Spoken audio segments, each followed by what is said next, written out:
Shermy Shake, June, Chapter 2. Puzzles and Ice Pops. Sounds fun to me. Shermy opened the jigsaw puzzle Grandpa Gordy had sent. It was a picture of the Grand Canyon. Going there was on their someday list. That meant they were for sure going to go there someday. Shermy dumped the puzzle pieces onto the craft table and swirled them around. Grandpa Gordy taught him to sort out all the border pieces first. He held one up to see if it had a straight edge. Squinted. Yes, a border. That might be easier with your glasses, Mom said. Shermy dumped a handful of middle pieces back in the box. Don't you remember that Dr. Mango said you need to wear them every day? Mom tapped her paintbrushes against the sink and began to dry them with a towel. Okay. After Shermy put his glasses on, he found two pieces that were already stuck together. Grandpa Gordy called that a gimme. There was a knock at the front door. Mom set her brushes down and went to answer it. Shake raced into the kitchen. He pulled up a chair at the craft table. Your mom called and told me to come over. Shermy squinched his eyes at Mom. Had she forgotten about the other day? Shake had promised to be careful with Shermy's favorite Frisbee, and now it was stuck up on Mr. Wither's roof. Maybe if she was going to keep inviting Shake, she should play with him. I've been there. Shake pointed to the picture on the front of the puzzle box. Mom and I camped in a tent, but we ate dinner in a fancy lodge. He grabbed a puzzle piece. Sky, he said. Put it there. Shermy pointed to the bottom of the box. Middle pieces were like someday lists. You didn't do them right away, but you did do them. He and Grandpa would go to the Grand Canyon. They would sleep in a tent, and they would cook their dinner over a campfire. Shake stretched across the table to reach the box. He bumped Shermy's border pile, and pieces cascaded to the floor. Watch it! Shermy slid off his chair to pick up the pieces. Shake didn't help one bit. It's a nice day out, he said. Shermy picked the last piece up off the floor. Tree. It's supposed to rain later on, Mom said. That will be the perfect time for puzzles. Now is the perfect time for going outside. She latched her paint box. That's a neat wooden suitcase, Shake said. It's for my watercolors. Mom opened the box to show him. She got a blue ribbon on her painting, Shermy bragged. The one of the peony.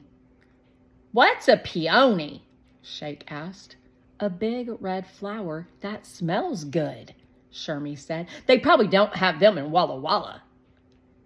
Hear that? Mom held her hand up to her ear. The great outdoors is calling you boys. After I finish sorting, Shermy squinted at another puzzle piece. Not border. Shake hopped up and jingled some change in his pocket. Graham gave me money for the ice cream truck.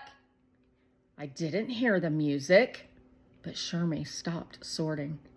We saw it when we were coming back from the grocery store. Graham said it should be in our neighborhood soon. Shake jingled the change again. I have money for you too. Shermy dropped the pieces he was holding. Mom was right. Puzzles were good for rainy afternoons. He followed Shake outside. Sure enough, he heard the ice cream truck bell. It wasn't very loud, probably still a few blocks away. His neighbors, Claire and Esme, were taking turns with the magnifying glass, studying a pill bug on Claire's front walk. Are you waiting for the ice cream truck? Claire asked. Shake nodded and jingled his pocket again. I have money for both of us. Are you Shermy's cousin or something? Esme asked. No, Shermy answered quickly. This is Shake, Mrs. Brown's grandson. Can I take a look? Shake asked. Claire handed him the magnifying glass. Be careful. I will, Shake said. Shermy held his breath. That's what he said about the Frisbee. Do your eyes hurt? Esme peered at Shermy. They're scrunched up kind of funny. I just forgot to wear my glasses, Shermy said. He unscrunched his eyes after Shake handed back the magnet glass in one piece. Listen! Shake spun around. It's getting louder! Ryan and Audrey, the twin sisters across the alley, came running outside. I scream, you scream, we all scream for ice cream, they sang. What are you going to get, Shermy? Claire asked. In Walla Walla, everyone gets ice pops, said Shake. Ice pops? When there were ice cream sandwiches and chocolate crunch bars and sherbet surprises? Not me, said Shermy. I like ice pops, said Audrey. Me too, said Ryan. They always did everything the same. I hear the music. Here it comes, cried Esme. The rest of the kids crowded in front of Shermy. A bunch of big kids pushed their way in too. The truck pulled over to the curb. The big kids bought all the ice creams, even the ones with butterscotch. Guess we're getting ice pops, said Claire, but she didn't sound sad. Which flavor's your favorite, Shake? The rocket ones. Shake pointed at the skinny white and blue with red on top ice pops. The girls giggled. They all picked rocket ice pops, then ran off to eat them. By the time Shermy got to the truck, there was one rocket pop left. Dibs! Shake snagged it. The driver pulled out the last ice pop from the bottom of the freezer. Banana. Shake paid for their treats. Thanks, he said to the ice cream truck driver. Shermy said thanks too, even though he didn't feel very thankful for a banana ice pop.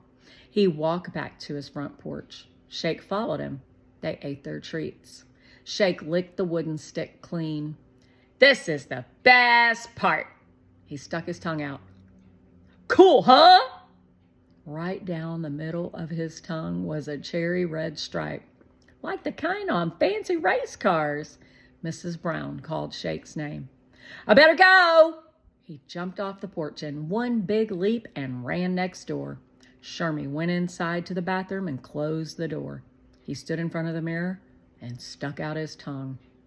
Plain old pink.